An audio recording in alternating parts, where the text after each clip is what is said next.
So why Hex? I'm curious too, because I think everyone has their reason for Hex. Maybe it's Richard, maybe it's the CD aspect where you don't have to worry about it, you stick it forever. Like, what do you think is your like if you had what's your elevator pitch for Hex? If you were talking to somebody and Ooh. they just don't get it, you're just like, hey, no, it's this. Like it does this. This will appeal to you.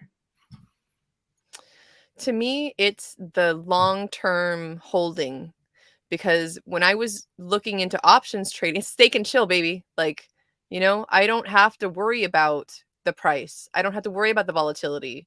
The code works, it does what it does, and it's going to continue to do that. And the T shares, which is the thing that people forget about or like don't talk about enough, in my opinion, the fact that my money is making money. It's to me, this is the most beautiful form of passive income because I don't have to do anything. Not a thing. Like rentals, like rental property. No, like you have to upkeep and change tenants and what the heck ever. And then there was putting my money into a high yield savings account that's going to earn me 0.6% a Point year. six. Yeah, Wow. when inflation is what? Ridiculous, Much right? more than point 0.6 Right. So I'm times losing 10 times money. 15. You think you're saving in your savings account, you ain't saving shit. You're saving nothing. Oh, that's a you're good one. Maybe we yeah. should, instead of saying a savings account, you should call it a losing account. It is a losing account. Absolutely. Because you cannot combat the inflation that is happening with all this money printing. And yeah, that would be it. It's just it's to me it's the most simple way to have passive generational wealth. Easy. Pew, Yeah. pew. But so, you say that and someone's like, well, so I always come up with this, you feel like you explain it really well and they're on board. And then at the end, they just can't do it. And then I think it comes back to, they just don't trust Richard. Like they can't, they just, I think I've literally narrowed it down to this. You could explain how it's the best product ever, but if they don't trust the founder, and it could be, and it's not against Richard personally, just like in general, if Mhm. they don't trust where they're putting their money, if it doesn't sound like bank and bank equals safe, Right. or they've not seen this person on TV, or they've not, whatever, they just cannot believe that, he would be the person who could take his 10,000x. He like he would be the guy. Like, why is he the guy? I feel like that's the only thing I cannot overcome when I explain it to people. It is when I do the Mm. elevator pitch and they're like, well, and then it always comes back to, oh, it could be a scam. It could be, how do you know he's not going to run away with the money? Blah, blah, blah. I could spend an hour Oh, talking to them about it and it wouldn't make a yeah. difference. They still could not feel that safety in investing.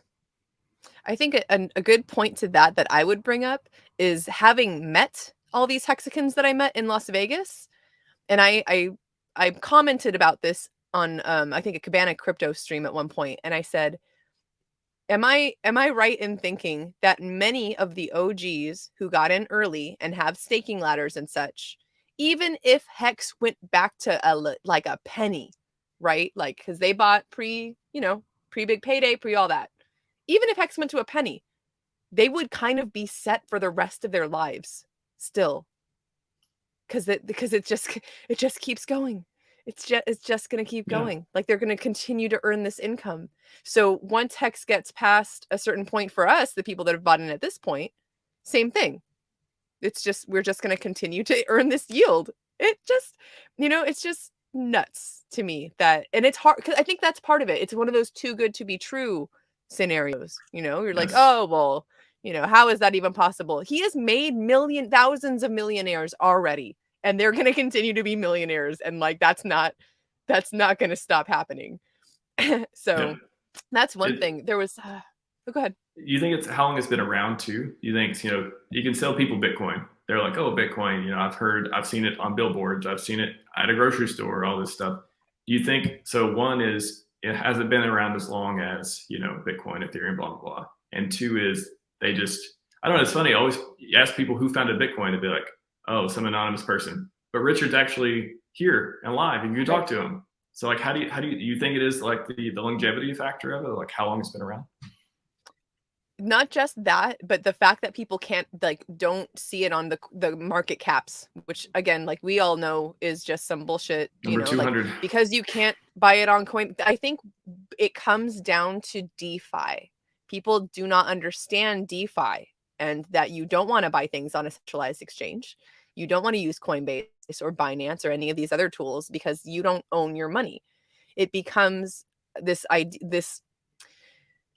it's like a learning barrier, right? Like you have to get past the point of not knowing and start to learn what true DeFi is and how important it is that you own the keys, you hold the keys to your wallet. You are your own bank, and people can't I think that's hard for people to get past the idea of, having that middleman, because we've had it for so long that's been the way it's been for so many years.